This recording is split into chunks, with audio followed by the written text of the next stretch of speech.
Shalom Bapak Ibu Saudara yang terkasih di dalam Tuhan Yesus Kristus. Selamat bertemu kembali dalam perenungan kita saat ini. Saya rindu pada kesempatan ini kembali kita merenungkan firman Tuhan. Dan sebelumnya saya mengajak kita berdoa. Bapa di sorga, kami mau bersyukur kepadamu karena Engkau begitu baik kepada kami. Tidak henti-hentinya kami harus mengatakan Tuhan, Engkau baik. Kami sungguh juga mohon pengampunan Tuhan dari segala bentuk dosa dan pelanggaran yang kami lakukan di hadapan-Mu.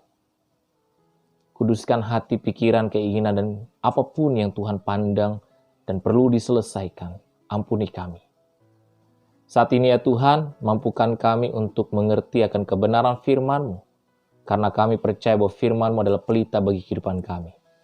Terima kasih Tuhan, di dalam nama Yesus Kristus kami berdoa. Amin. Saat ini kita akan merenungkan satu kebenaran firman Tuhan yang terambil dalam kitab 1 Raja-Raja pasal yang kedua, ayat yang ke-1 hingga ayat yang ke-4. 1 Raja-Raja pasal yang kedua, ayat 1 hingga ayat yang ke-4. Saya akan membacakannya bagi kita semua. Ketika saat kematian Daud mendekat, ia berpesan kepada Salomo anaknya, "Aku ini akan menempuh jalan segala yang fana, maka kuatkanlah hatimu dan berlakulah seperti laki-laki. Lakukanlah kewajibanmu dengan setia terhadap Tuhan Allahmu terhadap Tuhan Allahmu dengan hidup menurut jalan yang ditunjukkannya dan dengan tetap mengikuti segala ketetapan, perintah, peraturan, dan ketentuannya. Seperti yang tertulis dalam hukum Musa, supaya engkau beruntung dalam segala yang kau lakukan dan dalam segala yang kau tuju. Dan supaya Tuhan menepati janji yang diucapkannya tentang aku, yakni, jika anak-anakmu laki-laki tetap hidup di hadapanku dengan setia, dengan segenap hati, dan dengan segenap jiwa, maka keturunanmu takkan terputus dari tahta kerajaan Israel." Saat kita membaca kebenaran firman Tuhan ini ada pesan yang sangat luar biasa yang disampaikan Daud sebelum ia mengakhiri kehidupannya. Banyak orang berkata bahwa pesan terakhir itu adalah pesan yang sangat penting, apalagi jika seseorang itu akan kembali kepada Tuhan. Dan dalam kebenaran firman Tuhan ini, Daud adalah orang yang sangat melekat dengan Tuhan. Daud adalah sahabatnya Tuhan. Daud sangat mengerti sangat dalam tentang siapa Tuhan yang dia sembah. Dan pesan terakhir sebelum ia meninggal dunia, dia memberikan pesan kepada anaknya yaitu Salomo untuk tetap setia kepada Tuhan.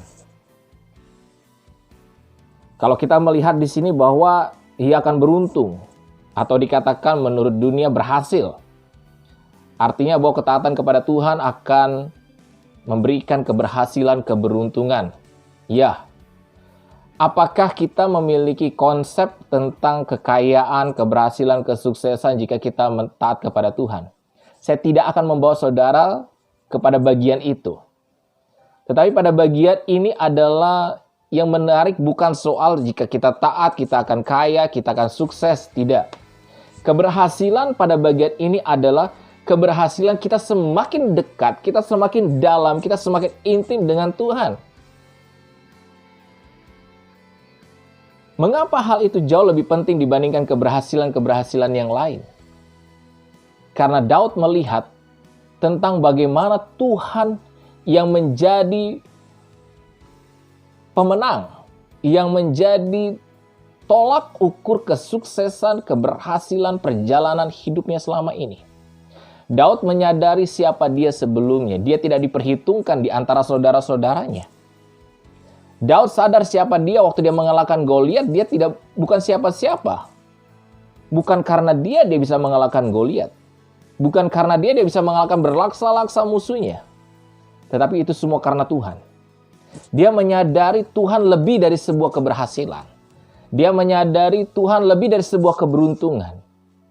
Yang dia tahu saat ia ada di pihak Tuhan, siapa lawan dia. Bapak Ibu Saudara yang terkasih di dalam Tuhan Yesus Kristus. Pada perenungan ini, saya ingin memfokuskan kepada kita sebagai orang tua. Apa yang menjadi konsep kita kepada anak-anak kita, kepada keluarga kita? Begitu banyak orang tua sangat ingin anaknya berhasil di dalam pendidikan, sangat ingin anaknya berhasil di dalam pekerjaan mereka. Banyak orang tua akan sangat tegas jika anak-anaknya tidak mau belajar. Banyak orang tua sangat tegas jika anak-anaknya sudah memiliki nilai yang rendah di sekolah. Tetapi pertanyaan penting kepada kita sebagai orang tua, berapa banyak kita dari orang tua yang akan bertindak tegas jika anak-anak kita sudah tidak lagi mencintai Tuhan? Jika anak-anak kita tidak lagi mau membaca firman Tuhan, jika anak-anak kita tidak mau berdoa, jika anak-anak kita tidak mau mencari Tuhan, apakah kita akan tegas kepada mereka? Ada sebuah paradigma yang sangat-sangat tidak tepat. Orang tua akan sangat tegas, bahkan mendorong anaknya untuk sukses, sekolah, les, yang A, B, C, dan E, supaya mereka mendapatkan prestasi yang baik. Tetapi apakah kita akan tegas kepada anak kita saat mereka tidak mau membaca firman Tuhan hari ini? Saat mereka tidak mau membaca firman Tuhan esok? Tidak lagi berdoa, tidak lagi mencari Tuhan? Pertanyaannya, mungkin apakah kita sebagai orang tua juga memiliki kerinduan yang dalam kepada Tuhan setiap hari? Kita harus mengingat bahwa takut akan Tuhan adalah permulaan pengetahuan, tetapi orang bodoh menghina hikmat dan didikan. Karena itu kita melihat firman Tuhan di dalam 1 Raja-Raja pasal yang kedua ayat 1-4 menegaskan tentang bagaimana konsep, bagaimana paradigma Daud yang sangat berbeda. Dia tidak melihat kesuksesan, keberhasilan dalam kerajaannya. Dia tidak mengajarkan mereka untuk buatlah pasukan yang kuat, buatlah mereka rajin, buatlah mereka kuat, gitu ya. Tidak. Pesan terakhir Daud pada bagian ini adalah agar mereka setia, agar mereka taat mengikuti semua yang Tuhan inginkan. Bahkan dikatakan di ayat yang keempat, dan supaya Tuhan menepati janji yang diucapkannya tentang aku, yaitu Daud sendiri, yakni, jika anakmu laki-laki tetap hidup di hadapanku dengan setia, dengan segenap hati, dengan segenap jiwa, maka keturunanmu takkan terputus dan tata kerajaan Israel. Bapak Ibu Saudara yang saya kasih dalam Tuhan Yesus Kristus, seharusnya ini menjadi sebuah prioritas di dalam kehidupan kita, khususnya di dalam keluarga. Bagaimana kita harus memastikan seisi rumah kita harus mengasihi Tuhan dengan setia, dengan segenap hati, dengan segenap jiwa, dengan segenap kekuatan. Karena itu adalah keinginan Tuhan. Bayangkan jika kita sebagai orang tua mempunyai keinginan terhadap anak-anak, lalu anak-anak tidak mau melakukan apa yang menjadi keinginan kita. Apakah mereka akan mendapatkan apa yang mereka inginkan dari kita? Orang tua mungkin akan memberi, tetapi dengan perasaan yang sedih, bahkan marah, atau bahkan tidak akan memberikannya. Selama ini kita selalu menginginkan banyak hal dari Tuhan. Dan Tuhan juga sebenarnya memiliki keinginan yang besar atas kita.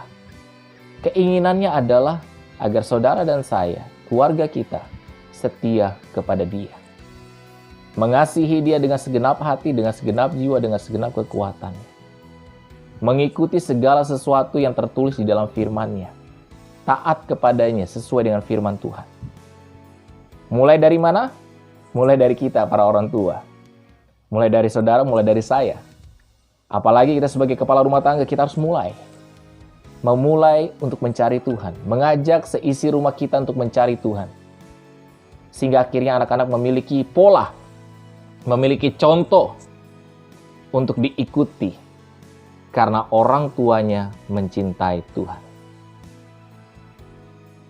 Biarlah kebenaran firman Tuhan perenungan kita pada saat ini mendorong kita sebagai orang tua untuk membawa seisi rumah kita untuk tunduk kepada Tuhan. Tuhan Yesus memberkati dan saya mengajak kita berdoa. Tuhan, terima kasih untuk kebenaran firman Tuhan yang singkat ini. Kami percaya bahwa Engkau adalah Allah kami yang hidup. Keberhasilan kami bukanlah saat kami sukses mendapatkan pekerjaan, rumah, dan kekayaan. Tetapi keberhasilan kami adalah saat kami memiliki hubungan yang semakin dekat dengan Tuhan. Saat kami terus setia, taat dengan segenap hati, segenap jiwa kami di hadapan Tuhan. Itulah keberhasilan kami. Tuhan tuntun kami agar kami dapat menolong anak-anak kami, generasi-generasi ke depan, untuk melakukan hal yang sama, yaitu mencintai Tuhan. Terima kasih Tuhan.